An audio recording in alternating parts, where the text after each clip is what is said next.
ये लालच की वजह से उनकी बहावलपुर में कोई आबाई ज़मीन थी जिसको उन्होंने सेल किया चाचे भतीजे ने, और वो खुद ही चचा से बगैर ही खुद ही अकेला ही खाना चाहता था सब कुछ, और इसी वजह से उसने अपने चचा को कत्ल कर दिया। हमने इस दिन रात इस पे मेहनत की।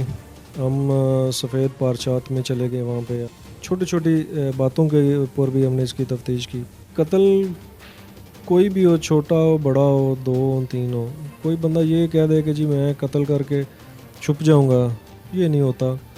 आज तक हमारी भी सर्विस हो गई है, आप सब लोगों ने भी देखा है कि कत्ल कभी छुपा नहीं रहता। सियाल प्लस न्यूज़ की मज़ीद वीडियोस देखने के लिए और ख़बरों से बाखबर रहने के लिए हमारे चैनल सियाल प्लस न्यूज़ को सब्सक्राइब कीजिए और बेल आइकन के बटन पर क्लिक कीजिए ताकि आने वाली तमाम वीडियोस का नोटिफिकेशन आप तक पहुंच सके। अस्सलाम वालेकुम नाज़रीन, मैं हूं आपका मेज़बान दानिश मलिक और आप देख रहे हैं सियाल प्लस न्यूज़। नाज़रीन, थाना मुरादपुर में एक माह कबल एक मुकदमा दर्ज होता है जिसका मुकदमा नंबर है 650/22। मकतूल इमरान हैदर जो अपनी बीवी के साथ ईद की शॉपिंग करके घर वापस जा रहा था कि रास्ते में नामालूम अफराद ने अंधाधुंध फायरिंग करके उनको कत्ल कर दिया, और कत्ल करने वाला कोई और नहीं, उनका अपना ही सगा भतीजा था। ये सारा वाक़या कैसे पेश आया और मुलजिमान को कैसे गिरफ्तार किया गया, हमारे साथ इस टाइम थाना मुरादपुर के SHO मौजूद हैं, इन्हीं से जानते हैं सारी कहानी। ये जी चांद रात थी, उस वक्त हमें कॉल मसूल हुई है 15 पे कि एक 2 मियाँ बीवी को फायर लग गया। जो उस मौके पे पहुँचे हैं तो उनको हॉस्पिटल लेके गए, और वहाँ रास्ते में ही उनका जो है ना वो दम निकल गया। उसके बाद मौके पे तो हॉस्पिटल में ही DPO साहब और DSP साहबान आए, उन्होंने मौका भी विज़िट किया और हमें बड़ी सख्ती से हिदायत की कि आपने इस डबल मर्डर को, मुलज़मान को ट्रेस करना है हर सूरत। जो हमारे लिए काफ़ी जो टास्क था हमारे लिए एक, क्योंकि 2 बंदों को मर्डर को पकड़ना इतना आसान नहीं है, लेकिन हमने अपनी पूरी एफ़र्ट की, दिन रात इस पे मेहनत की। हम सफ़ेद पारचात में चले गए, वहाँ पे हमने जाके लोगों से पूछा, हमने सारा इसकी छोटी छोटी बातों के ऊपर भी हमने इसकी तफ्तीश की। जो उन्होंने एक बंदे पे नामजद FIR करवाई, वो सिर्फ पुलिस को गुमराह करने के लिए थी, जिसको हमने उस वक्त तो वो बंदा आ गया, लेकिन बाद में हमने उस पर यकीन नहीं किया।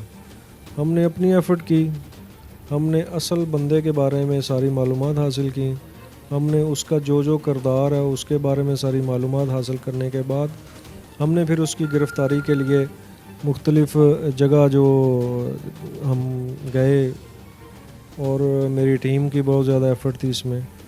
और इसी दौरान वो बंदा जो बैरून मुल्क की तैयारी करके बैठा हुआ था पूरे प्लान के साथ, और ये यही समझे कि वो जहाज़ में बैठने वाला था, उसके पास टिकट भी थी, उसके पास पासपोर्ट था, और वो जाने वाला था यहाँ से दुबई के लिए। लेकिन मेरी टीम के एफ़र्ट और अल्लाह की मदद, हमने उस बंदे को पकड़ा, जिसने बाद में सारी चीज़ें हमें बताई कि कैसे कैसे मैंने प्लान किया और कैसे मैंने इन दोनों को मारा। बताइएगा कि आपको कैसे पता चला कि सके भतीजे ने ये कह रहे हैं ना कि हमने अपनी ही इंफॉर्मेशन क्रिएट की, और उसी इंफॉर्मेशन के ज़रिए ही हमने इसको जो है जदीद टेक्नोलॉजी की मदद से ट्रेस करके पकड़ा। जो कत्ल है वो कभी छुपता नहीं है, और ख़ासकर इस तरह का कत्ल जो लालच की बुनियाद पे किया जाए, तो उसमें पुलिस की एफ़र्ट पूरी शामिल होती है। हमारे अफसरान का भी इसमें बहुत ज़्यादा, DPO साहब की, DSP साहब की बहुत ज़्यादा हमारे ऊपर उन्होंने भी प्रेशर दिया कि आपने इसको हर सूरत ट्रेस करना है। और पुलिस का महकमा बना ही इसलिए है, और सच्चे दिल से अगर मदद मांगे तो अल्लाह के साथ भी मदद करती है साथ।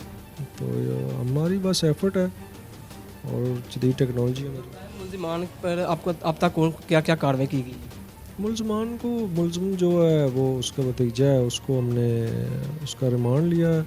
जो चीज़ें उसे रिकवर हुई हैं, जो जो हुआ है, वेपन हुआ है, मोटरसाइकिल हुई है, वो हमने सारा उसकी तफ्तीश कर रहे हैं। तफ्तीश में क्या बताया कि उसने मारा क्यों है? ये लालच की वजह से, उनकी बहावलपुर में कोई आबाई ज़मीन थी जिसको उन्होंने सेल किया है चाचे भतीजे ने, और वो खुद ही चचा से बगैर ही खुद ही अकेला ही खाना चाहता था सब कुछ, और इसी वजह से उसने मेरे चचा को कत्ल कर दिया। उन लोगों को क्या पैगाम देना चाहता है जो अंधा कत्ल करके ये समझता है कि हम पकड़े नहीं जाएंगे? मैं जी यही कहूँगा कि जी कत्ल कोई भी हो, छोटा हो बड़ा हो, 2 हो 3 हो, कोई बंदा ये कह दे कि जी मैं कत्ल करके छुप जाऊँगा, ये नहीं होता। आज तक हमारी भी सर्विस हो गई है, आप सब लोगों ने भी देखा है कि कत्ल कभी छुपा नहीं रहता। कुछ जल्दी ही ट्रेस हो जाता है, कुछ लेट होता है, लेकिन छुपा नहीं रहता और ना ही छुप सकता है।